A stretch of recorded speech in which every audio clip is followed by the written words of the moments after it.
eylem yapılmışlar. Lastik yapıp yolu kapatmışlar. Slogan sesleri gelince ben de gayri ihtiyari çıktım. Pencereden dışarıya bakmak istedim. Bunlara doğru bakarken baktım akrep tabir edilen arabayla tomalar.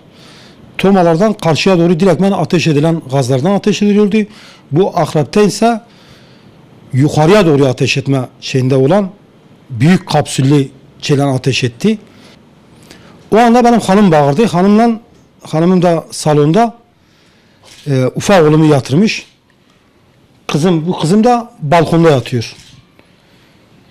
Bağırdı dedi Büşra öldü.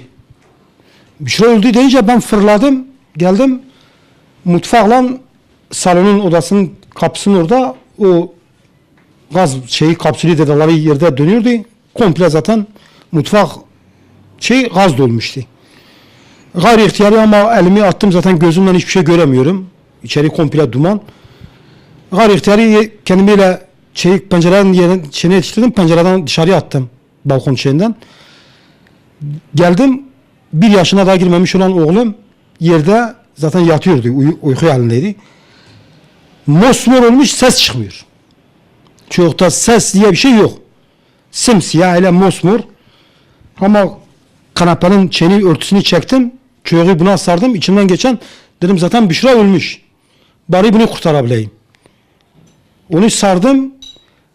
Kendimi dışarı doğru atmak istedim. O sırada üst katta da oturan yengem, kız kardeşimin hanımı farkına varmış, kapıyı açmış, diyor yukarı kaçın, yukarı kaçın. Yukarı doğru kaçtık. Hanım da çocuğu, kızı alıp çıkıyor. Direkt ben banyoya girdim. O ufak çocuğu soğuk suyun altına bıraktım. Soğuk suyu üstüne döktüm. Kendine çocuk geldi.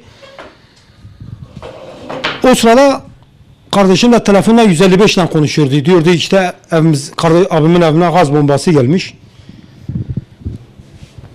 Ben telefonu aldım, kızdım. O 155'teki hakaret etti. Bir şeyler söyledi. Dedi normaldir, ne olacak, bir gaz bombasıdır. Kapı pencereyi açarsınız geçer gider.